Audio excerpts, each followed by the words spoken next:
Alright, hello guys, how's it going? In today's video, I'm going to be bringing you an overall hurricane season update. We're just going to be going over how this season has gone, how I forecasted it to go, and just compare those two things, and all of that sort of stuff. We're also going to talk about the current tropics as well, so if you're interested in the current storms, be sure to stay tuned, because we're going to talk about that throughout this video as well.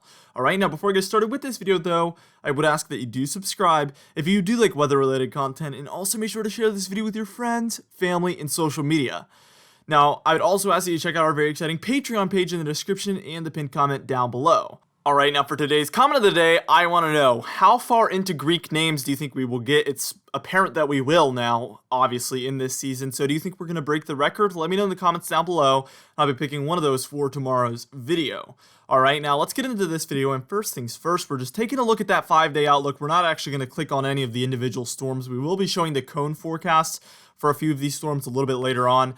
But as you can see, we have Sally as a tropical depression now. Obviously, land has had its impact on her, as she's had her impact on land.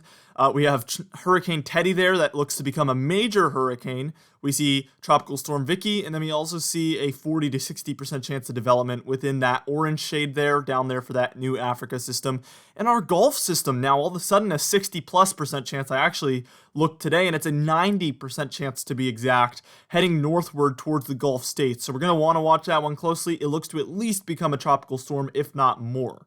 Alright, now we're not really going to talk about that European system up there. It's not really going to do much, I don't think. If it looks like it will, I will be updating you guys on that, but it looks like it's going to dissipate. Alright, now what we're going to do is we're going to move on. We're going to take a look at the 2-day graphical tropical weather outlook, and then start showing some of those cone forecasts, the intensity guidance, and spaghetti models. Alright, now we're taking a look at that 2-day outlook here. And as you can see, we have a 90% chance over the next 2 days as well for that Gulf system. So that one looks really ripe, like it's going to develop very shortly. Only a 10% chance on that European system, like I said, very low chance of developing. But if that changes, I will obviously be updating you guys. But for now, it's not even worth really talking about. Then we see our African system. That one's a 40% chance, and that's going to be our next long-lived tropical system heading generally, obviously, westward. And we're going to want to watch that one very, very closely. That's going to be our next, obviously, storm that develops in the main development region and makes its way all the way across. As we head into the month of October, the tropics change a lot, and we're going to be talking more about those homegrown systems very soon, where the main development region becomes less of a factor, and we start talking about more of those storms that start out in the Gulf and the Caribbean.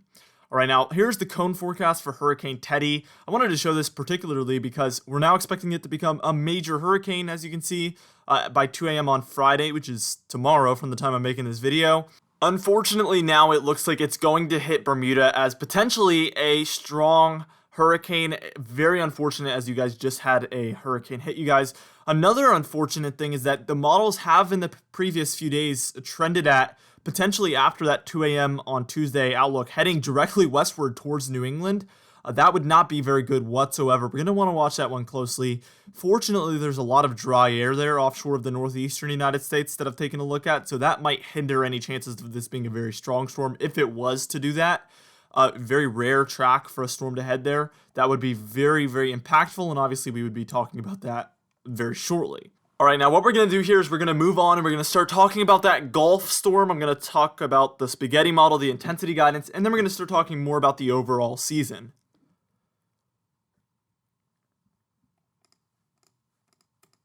Alright, so first things first, here's that intensity guidance. It's officially Invest 90L, by the way, so if you see that, that's the storm that I'm referring to. And every single model has this one at least becoming a tropical storm, and again, like I always say, the significance there is that just gets us one name further into the named storms. We're looking to possibly break that record, so that's obviously very significant. And for now, we have a couple models showing a Category 1, but really, mostly, they show probably a tropical storm. Here's that spaghetti model guidance, and obviously this is extremely concerning as well, as it's heading towards the Gulf states where we just had obviously a hurricane hit. Fortunately, I guess if you could say it's fortunately, it looks to be the Western Gulf that would be impacted by this one, because we really don't want a back-to-back system hitting the same exact place, so it would be better if it hits somewhere else. But for now, we're not really seeing any models bring this one on shore of anywhere, and there is a trend at a potential curve back to the south, so that would obviously be less impactful than if it was to hit directly on land.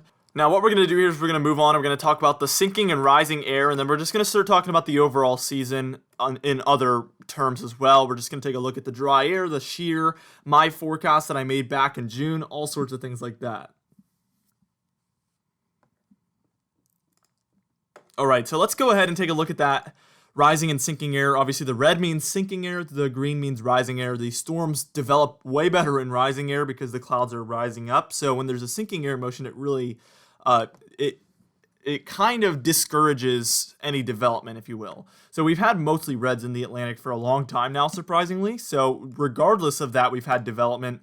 But the concerning thing here is that by the 26th of September, which is 9 days from now, sorry, I had to look there, it appears that we're going to go back into the greens, the rising air motion. And again, remember, when I said near October we start to see more homegrown systems in the Caribbean and the Gulf, well, that's where we start to see a lot of those greens develop. Very concerning look there, and hopefully this will trend in a different direction, but we'll have to watch and see. Really, I'm interested to see how this would play out. I think we would see a lot more systems begin to develop in the Gulf and in the Caribbean, like I said before, and this would really start to shut down the main development region, which usually occurs at some point during September or October. All right, now here's the sea surface temperatures as well. We have obviously our La Nina out there. This is looking a lot stronger than it did last time we talked. The Atlantic is still well above average temperatures. The main development region is near normal, but really once you get closer to the Americas, Central America, and North America as well, we start to see a lot more oranges and reds, and that's why these systems have developed a lot once they reach our neck of the woods. They seem to rapidly intensify. That's because of these warm waters right by the United States. That's really helping these storms develop. So here's some dry air, and really the only reason this is significant is because before this, a few weeks ago, we were having tons of dry air throughout the Atlantic. I'm not just talking yellows, I'm talking reds and pinks well into the Atlantic, reaching towards Bermuda, sometimes near the United States. Now we're having some yellows, but the dry air is really relaxed a lot, and that's why we're seeing these storms become a lot stronger recently, in my opinion. I think that's why. And you see all that dry air up to the north. I think that's because of the fires out west. It's making its way across the United States and into the Atlantic. Somebody can correct me if I'm wrong. I didn't really look for the source of that, but that's the only logical reason I could come up with for why there's so much dry air there up to the north. So obviously we don't see a lot of storms come up there, but the interesting thing is Teddy is expected to enter that region. So it's a really good thing that that dry air is in place, because that's going to do a nice job of weakening Teddy, hopefully, if it was to make its way towards New England. All right, now here's the shear as well, and as you can see, there's a lot of it in those reds. This is actually above normal amounts of shear, and it really has been this way the entire season. So this is nothing, we're not used to this entire year. These storms have really had to develop despite lots of shear being in the area, and that's what's really hindered these storms from becoming hurricanes and major hurricanes in most cases, is they move into shear, and they're only able to make it to about a tropical storm before they move into a very unfavorable region. All right, now what we're going to do is we're going to move on, and we're going to take a look at my forecast that I made, again, back in June. I also have a number forecast as well. And then we're going to take a look at the overall season, compare it to 2017, and then also 2005. And then we're pretty much going to close out the video.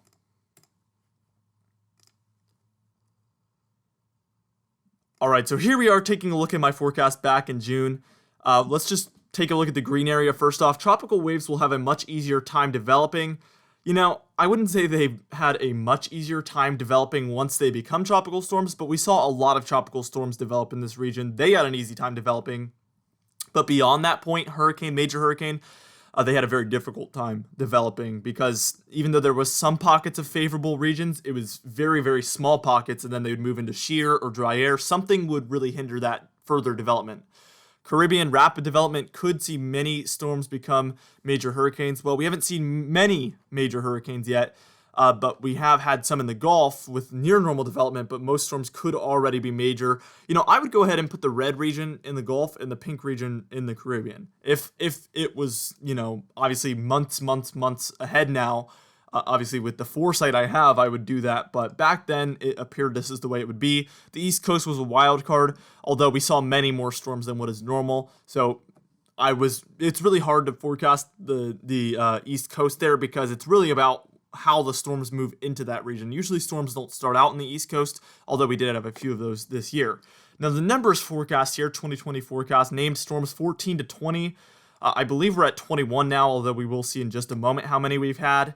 7 to 11 hurricanes. I think we're at maybe 7 or 8. And then major hurricanes, we're only at 2, I believe. So we have a long way to go, but I think this forecast has been quite nice. We've had above the amount of named storms that I predicted, although it's, really ridiculous to forecast 21 named storms. So 14 to 20 was already so far above normal, and it's exceeded that. Major hurricanes, I don't really know if we're going to get above 4. Hurricanes, though, I think we will be in between 7 and 11. I think overall that's a pretty good forecast.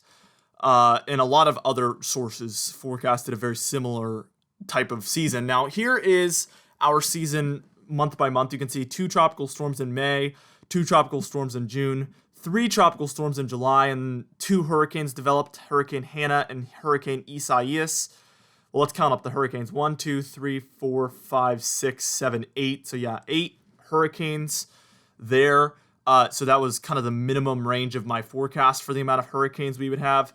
Here is 2017. As you can see, we're much ahead of 2017, except for in major hurricanes. They had much more major hurricanes back in 2017. And it's the same story with 2005. We were much ahead of 2005. We still are, unless you're looking at hurricanes and major hurricanes. So it's really a year of tropical storms. We've had a lot of named storms develop, but as far as developing into hurricanes and then major hurricanes, they've had a much harder time. Here's the seasonal statistics. This was 2005. 28 named storms is the record high. We're looking to probably break that. Hurricanes 15, we will most likely not break that record. And then major hurricanes, I don't think we will break that one either, although we would probably have a better chance of breaking that one than the hurricane one. All right, now here's 2017 now. And as you can see, we had 17 total named storms, which means that we're already ahead of that, and that was the season total. We had 10 hurricanes, which I can almost guarantee you that we will be beyond that in just a week or two. And then major hurricanes 6. I don't know if we will exceed that or not, but possibly. So already we're at September 17th, and we're well beyond what 2017 was. And 2017 was regarded as a hyperactive hurricane season. So if 2017 was a hyperactive season, clearly we've had beyond what a hyperactive season is this year. I mean, I don't even know what to call this year. And then here's this year, 20 total storms. So we're already 3 ahead of that, and we're at September 17th. And we had many storms in 2017 in October, probably a couple in November typically. So we have many months to go. We have 8 hurricanes, so we're only 2 below that. And we've only had 1 major hurricane. So that definitely testifies to the fact of what I was saying earlier, where these storms have had a very easy time developing into a tropical storm, and even a relatively easy time developing into a hurricane. But as far as, major hurricane status, really just storms that can develop for a long time. That's the problem. There's been little time windows for these storms to develop, not long enough to get up to category 3, 4, 5. Will that change moving forward? Possibly, but is it enough to surpass what 2005 was or even 2017? I don't really think so. I don't think we're going to be able to get to, 6, 7, 8 major hurricanes. I don't think it's going to happen at all because we're so far into the season, and, we would have to have so many more storms. I mean, we would probably be at, if we were able to have 7, 8, 9 major hurricanes, I really think that we would probably have at least 35 named storms, which would just be absolutely asinine. So I don't think that's going to happen at all. Anyway, for today's comment of the day, I asked you guys yesterday, what do you think Hurricane Teddy is going to be as far as category? And Jackie Mill says, Teddy, I believe, will be a 3, and I have to agree there.